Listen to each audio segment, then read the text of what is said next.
Daju was sitting with his friends as the half-range speaker connected by the bar owner was playing some soft music. Then a strange figure appeared to Daju. He was the only one seeing this strange figure. Daju started shouting, "I am not interested. Humans and spirits have nothing in common."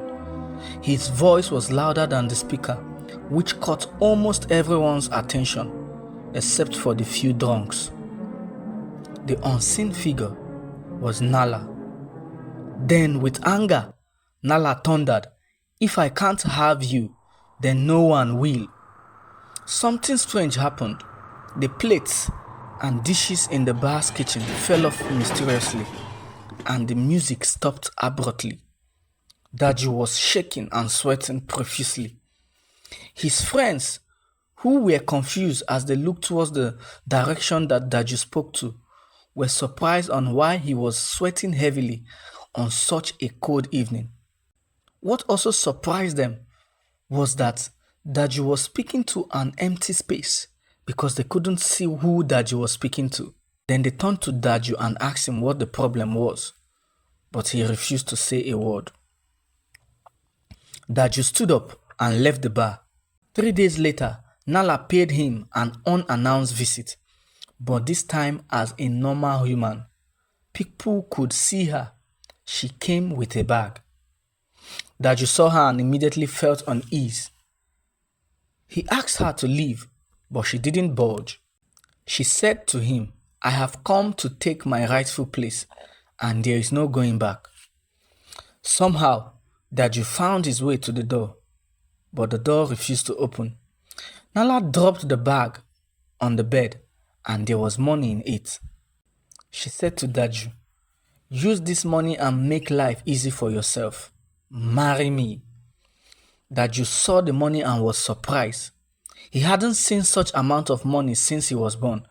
He walked close to the money, then asked Nala, "Is this for me?" Nala nodded in affirmation. She said yes, but with a condition attached. "You must marry me." Daju told her to give him 1 more week to think about it. Nala asked him what he needed 1 week for, and he replied that he needs to be sure that he wants to get into a relationship with her. Nala asked him to keep the money, that she would return back in 7 days. That evening, Daju turned the bar upside down. He purchased everything edible and presented it to everyone in the bar. This had never happened before in the history of the community. It happened again the next day. Then the news of the new status of Daju spread across the community. Many were confused on how he mysteriously became wealthy overnight. But for Nengi, the story was different. Nengi was the only well-traveled and educated girl in the community. She had always felt like no one was in her level in the community.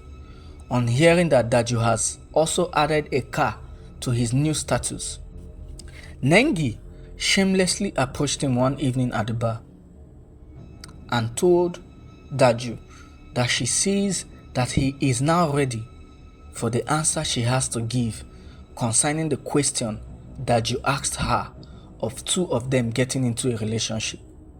With shock on his face, Daju replied, "But you already said I am a misfit."